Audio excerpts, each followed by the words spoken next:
रात की उस खामोश हवेली में, जहां दीवारें भी खून से पुकारती हैं, कुछ ऐसे राज छुपे हैं जिन्हें सुनकर रूह कांप उठती है।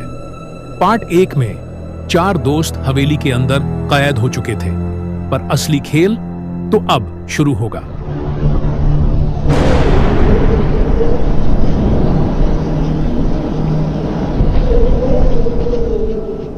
चारों दोस्त अर्जुन, कविता, राहुल और रीना हवेली के अंदर फंसे थे। दरवाजा अपने आप बंद हो चुका था और चारों की सांसें तेज हो गई थीं। भीतर हर कोने में खून से सना लिखा "अब तुम बच नहीं सकते" दिखाई दे रहा था। अर्जुन ने धीरे धीरे कहा, "हमें किसी रास्ते से बाहर निकलना होगा, जल्दी।" वे एक पुराना दरवाजा खोलते हैं जो पहले नहीं देखा गया था। कमरे के अंदर पुरानी हड्डियों और टूटी हुई तस्वीरों का ढेर पड़ा था। कविता ने देखा कि एक तस्वीर में वही लाल साड़ी वाली औरत थी और इस बार उसकी आंखें जिंदा लग रही थी। तभी पीछे से चुन्नियों की खनक की आवाज आई।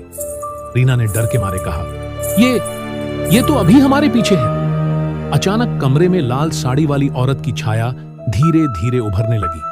उसकी आंखें लाल और चमकदार थीं और हाथ में खून सना पुराना कंगन था।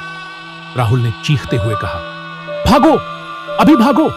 लेकिन जैसे ही वे दरवाजे की ओर भागे, दरवाजा अपने आप बंद हो गया और कमरे का तापमान अचानक बहुत ठंडा हो गया।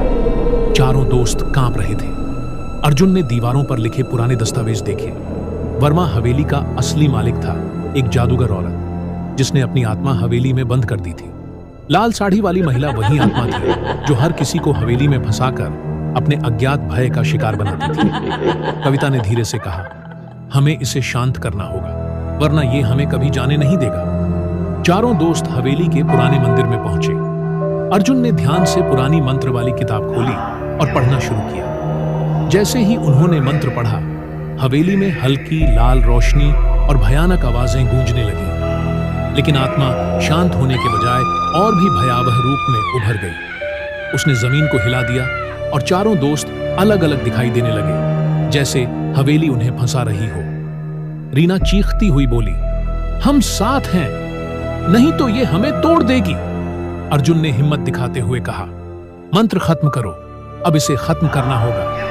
जैसे ही उन्होंने अंतिम मंत्र पढ़ा, हवेली में भारी ठंड और खून की गंध गहराई। लाल साड़ी वाली आत्मा धीरे धीरे कमरे की दीवार में समा गई, पर उसकी आखिरी आवाज गूंजी, "तुम सोचते हो कि बच गए, पर यह सिर्फ शुरुआत है।" क्या चारों दोस्त सच में बच पाएंगे? जानिए पार्ट 3 में